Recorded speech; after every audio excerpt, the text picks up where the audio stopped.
La economía en Colombia en la época colonial y su progreso hasta nuestros días. El territorio colombiano en el siglo XVIII fue conocido como el Virreinato de Nueva Granada, controlado por la corona española.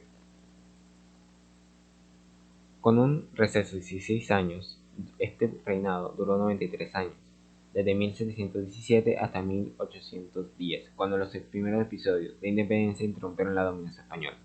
El papel de los esclavos en el nuevo reino de Granada, como pilar fundamental de la economía por su venta y compra, no solo se redujo a los duros trabajos en las minas o en las plantaciones, su desempeño se dio igualmente en diversas labores domésticas, artesanales, en el transporte, en el surgimiento de pueblos y en las filas liberadoras.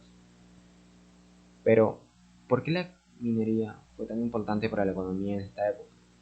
Principalmente porque el oro era lo que más se exportaba en las costas de Cartagena, que era donde se encontraba el único puerto legal, en el que se caracterizó por su comercialización y por su contrabando.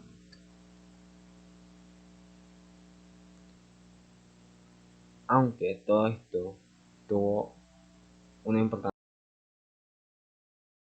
debido a un acontecimiento que fue la independencia de Colombia, en el cual se cayeron los principales sectores de la economía que más tarde habría que reconstruir. Si bien la colonia fue un periodo próspero que basó principalmente su economía en la minería del oro, el efecto de las guerras y los cambios en el régimen de esclavitud ocasionaron una recesión en las regiones mineras. Al mismo tiempo, y sin oro que enviar a España, el sector exportador se resignó. En las primeras etapas de la República, la economía era agraria, muy tradicional y había una escasez de conexión entre diversas regiones del país.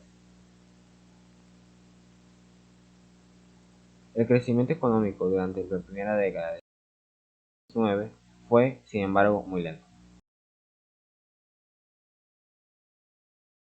Durante la mitad del siglo XIX, lo que más impulsó la economía fue fundamentalmente las exportaciones del tabaco, la quina y el café, entre otros, mientras se reducía de manera sustancial la participación del oro.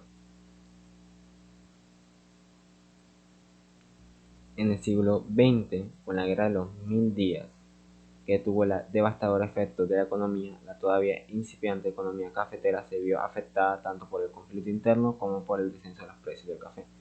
Sin embargo, pese a la dependencia de los conyugales en el mercado internacional del grano, el café se convirtió en el producto del siglo. Por otro lado, también se exportaron otros cultivos como la caña de azúcar, el algodón y el arroz, y el experimento de notables desarrollos ganaderos por diferentes territorios. Con esto se llega a la industrialización. Después de 1905 se dieron los primeros pasos para fomentar la producción de petróleo y se fundaron los nuevos ingenios azucareros y se inició la fabricación de algunos productos como el cemento.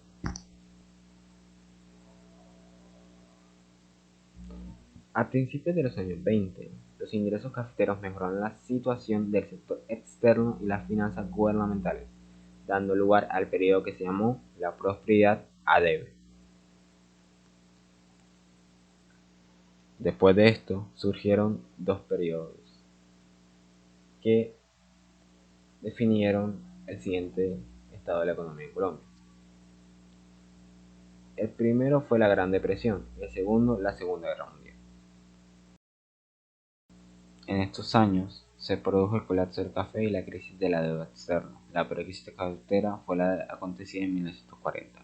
Esta llevó a Estados Unidos a propulsar el Acuerdo Internacional del Café, en el que se estableció un sistema de cuotas para los países exportadores. En la época moderna, de ser un país rural a considerarse como un país urbano y semi-industrial, aunque su sector agropecuario bajó de un 40% hasta el 23%.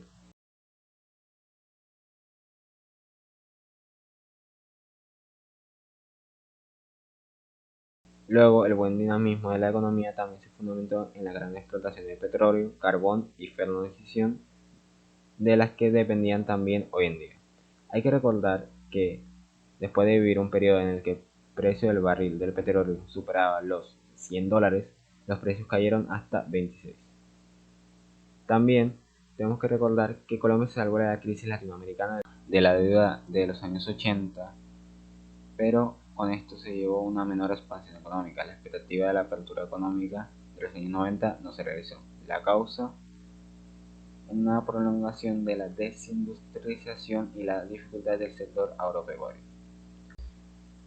Y con esto se acaba nuestro recorrido desde la época colonial hasta nuestros días. Gracias por escucharme.